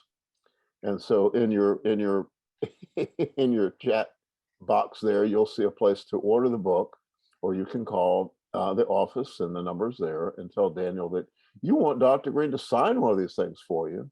and we can arrange for it to be signed, and you can pick it up, or we will mail it to you anywhere you are. And so, Dr. Green, this captures a lot of good stuff that you've done, and we want to give people the opportunity to buy your book. So that was my shameless advertisement for your book, sir. Well, I greatly appreciate that. Thank you so much for that, Brett. And also, I do want to point out with the book, so the material I discussed this evening about the 1946 John Wrighton case, I actually have a whole chapter in the book about that, in the sense of it's part of a larger history of attempts to desegregate UMSC that don't just begin in 1946, but have 30s, 40s, and even the 1950s. But the book itself has chapters on the entire Black experience at USC from enslavement all the way to the present day. So you should, you have some spare change and such. You should get a copy, and I will, of course, more than happy to sign it for you. All right. Oh, so okay. Now I see Omari's question. What were the social penalties for our white brethren and sistren who did not observe Tillmanism, as it were? That's a really good question, because I think one of the things that we're all seeing in this course is how the politics of South Carolina from really 1877 until roughly 1965 or so are, and people argue with that, are shaped primarily by the question of how does this state best uphold the ideals of white supremacy? Now, one important facet of the history of Southern politics in the 19th and 20th centuries, after the Civil War, the Civil Rights Act of 1964, and the Voting Rights Act of 1965, is that there are many different ways within which one can uphold white supremacy but still carry on different kinds of politics. Now, I think in South Carolina, if you are a white person and you wanted to get politically active, you had to toe the line on Tillmanism. You had to at least believe in it. In fact, when Cole Blees making his runs for governor, Ben Tillman himself comments on them and basically says, well, this is the kind of system that he had kind of envisioned, that people would kind of follow his line, although they would maybe, push back on some things. But certainly within South Carolina, you do have examples of politicians at various points who downplay that more, how can I put this, the more aggressive form of white supremacy that Ben Tillman represents, by representing a more genteel, paternalist point of view on white supremacy that you might have seen from, say, a Wade Hampton or 20th century politicians, who, with white supremacy safely entrenched in the state political system, don't feel a need as much to make those appeals. But again, they're not completely leaving behind Tillmanism, because when the going gets tough, folks like Cotton Smith,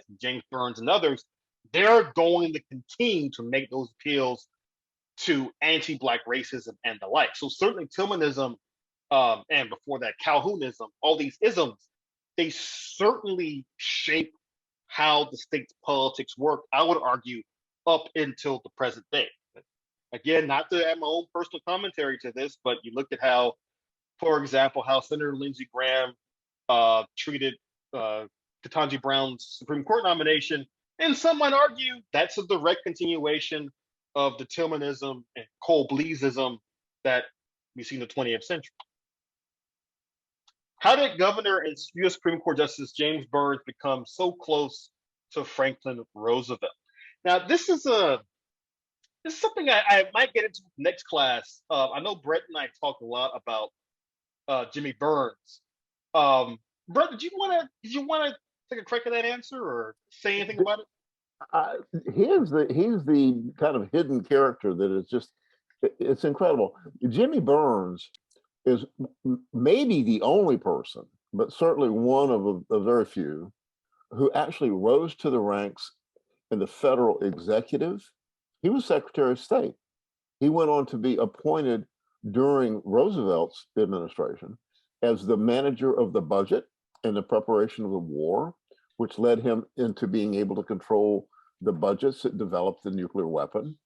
and that he was appointed by Roosevelt to be on the Supreme Court when he had previously been a U.S. senator. And so he served in the judiciary, the executive, and the legislative, in both the federal and state government. And so it was just, he was a remarkable politician. And so this was something that Burns knew that he had to be able to, not Burns, that Roosevelt knew that he had to swing those white Democrats in the South. And that's something that everybody needs to remember is though the current political tendency has ignored the South, that the longevity of the white senators in the South and white legislators in the South has been an anchor on progress in America. And so Burns's ability to be able to speak to the South and represent the South was something that Roosevelt needed. And Burns was considered the assistant president and anticipated to Roosevelt and anticipated that he would be Roosevelt's vice president, which could have meant that he would have been president after Roosevelt died, but that Burns never could quite break it into the national arena because he needed to maintain his white supremacist attitude to be able to control South Carolina. And that after all that we've just discussed, including his pivotal role, and it's absolutely no doubt that the bombs that were dropped on Hiroshima and Nagasaki were because of James Burns, and that he was the original Cold Warrior who saw the opportunity to make communism the way to be able to ice people that he didn't like. Because there'd already been accusations going back into the teens that the movement for liberation of Black Americans was communist inspired. And so if you could actually make the current one at that point in the 1950s, we've got the hearings with the McCarthy hearings going on and communism being a big issue after the war. And Burns has decided that the way to get in front of that is to drop the bomb, become the international hegemony of nuclear power, and to make communism the enemy, and to tie civil rights with communism in America. This incredibly complex and detailed story that we'll spend some more time with. I have no idea whether that answered the question, Dr. Green. And I will add to that we're going to get much more in depth with Jimmy Burns on April 25th for that class, when we talk about Burns. And really, Jimmy Burns is an intriguing historical figure because in many ways, I would argue he is the 20th century version of John C. Calhoun. You know, where Calhoun was a pivotal figure on a national stage from the Palmetto State in the 19th century, Burns is in the 20th century. And both Calhoun and Burns, if they changed their stances on a few things here and there, they could have achieved more national political power, but they were always tied back to South Carolina. Again, Burns, in 1944, I mentioned the 44 Democratic National Convention, right? That convention may be one of the most important in American history because at that convention, most of the national leaders of the Democratic Party agree on one thing. FDR is not going to survive the fourth term. Everyone in the know knows that FDR is pretty sick. He will likely win re-election again, but he probably won't survive long to a fourth term. And so the battle over who becomes his vice president becomes pivotal. Many in the liberal wing of the party want the then current vice president, Henry Wallace, to stay on the ticket. Wallace was far more progressive. He was quite liberal, but he was seen as being too weak on communism. He was seen as being too pro-Soviet Union. He was also seen as being too left-wing on civil rights. And so in 1944, many moderate Democrats, not just Southern ones, pushed for Harry Truman from Missouri to become the vice president. Again, James Burns was in the running for that for a while, but they thought, no, he's too Southern, he's too conservative on civil rights. We had to go with somebody who was unabashed moderate and go from there. And that's how Harry Truman ends up being president and ends up dropping the bomb, even though Jimmy Burns is very much in favor of that as well. Okay. Thank you, Nicole, for the kind comment there. Really appreciate that. Dr. Gallman, he has his comment on Cole Blees from Newberry, said that the Constitution came between him and the honor of white women to help the Constitution. I can't think of anything more South Carolina than that. Let's see. If you use discount, let's see, I want one sign. I'll make sure to get you one sign. Omari, be it celebrity or civil rights activist, Wired Gant, Stokes Robinson, Septima Clark's on. Unheralded or disassociated from South Carolina. It's like taking Egypt out of Africa. I never understood the disconnect. So this is a great question, Omar. And I've actually seen this within the historical profession, that South Carolina does not get its just due as a place of civil rights and human rights activism. Oftentimes, if the Palmetto State is mentioned historically, it is either causing the Civil War or contributing to the rise of right-wing movement in the U.S., so on and so forth. I think part of the issue is that South Carolina historically is often seen as one of those southern states that wasn't quite as bad as Alabama, Mississippi. I'll give you the example of Governor Fritz Howlings in the 1960s, who in 1963, when he's leaving office, gives a speech where he says, we're going to have to basically admit that brown people are just lawful land. But at the same time, he's saying we're going to do this as slowly as we possibly can. Now, Hollings is not doing the thing that George Wallace is doing, where Wallace is standing in front of a schoolhouse door, grandstanding and all of that for the cameras.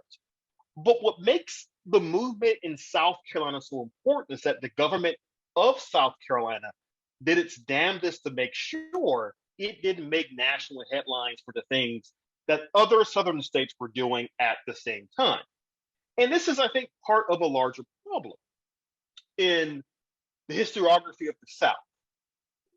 When you think about Reconstruction, for example, you think about the big national events like President Grant, the rise of the KKK, et cetera. In 2018, when we hosted the Urban History Association conference in Columbia, South Carolina, and I asked a group of dozens of historians, many of whom were distinguished, know Southern history like the back of their hand, et cetera, have any of you heard of the Land Commission of South Carolina? None of them had. The state, because of the fact that the state's leaders in the 20th century tried so hard to not get the state in national headlines, I think that history gets glossed over. And many of the folks you mentioned, Omari, in that question were men and women who had an impact on the national movement. But I think also, again, there lies the problem, right? Most of the civil rights figures we know, your Martin Luther Kings, your Rosa Parks, even folks in the Black nationalist tradition like Malcolm X and the like, they gain that national attention and notoriety. A lot of the other activists who were involved often get glossed over. And unfortunately, South Carolina has this issue where both its human rights activists and the folks running the state who were so instrumental in upholding Jim Crow segregation, all of them together are often glossed over in favor of flashier leaders or people who are better known, that sort of thing. And amongst historians, we're still pushing to make the Palmetto State a much better known state. That, for example, ask Bobby Donaldson about this. He has experienced this a lot in terms of talking to historians from across the country about the importance of South Carolina to this movement. And finally, within the state itself, a lot of this history is simply not being taught either. So you have that problem as well. Dr. Green, we'll get into the significance, I think, that really comes out in the 1946 Southern Negro Youth Congress. But that you mentioned, you showed the maps of the migration north. But right. I think that that's something that we need to be conscious of and discuss as we go along, about the way that South Carolina has had, coming from being the only colony that was developed as a slave with a slave economy, that there's been this kind of historic sense of repression that kept people looking over their shoulders. And one of the things that we've used in the past and lifted up is a headline in the New York Times after the Hamburg massacre. Not since the time of the Pharaohs, was the headline, has there been such a migration. And there were times when the red shirts came down, and there have been serious incidences over the decades of South Carolina's development in the last 100 years of people leaving the state. And that we see leading, and we'll talk about it as we get more into the current time, the opportunity of people being either killed or leave the state. And so that's something that we need to be mindful of, that we're looking at this brain drain that's been something of an escape and something of a punishment that has left us behind some of the organizing that we see in, say, North Carolina and Georgia, where that hadn't happened. All right, so it is just after 8:30. So next week we will have another great guest speaker, Dr. Eric Gallman, who's going to talk about his book Death Blow to Jim Crow, which is a definitive work on the Southern Negro Youth Congress. So next week we're going to talk about the SNYC, and in particular talk about the 1946 convention that was held in Columbia, South Carolina. The week after that, we'll get back to our good friend Jimmy Burns and the Cold War in South Carolina and how that affects the human rights campaign here. All right, so on that note, Dr. Green, if people want to stay and chat, they yes. can. I'll stay for a little while. You're welcome to, but you don't gotta. All right. Well, on that note, you guys have a wonderful evening. Good night, Again, if sir. you have any performances or any songs or poems, let Becky Robbins know ASAP, because we want to get you guys involved in the class. And until next week, have a good one and keep the faith.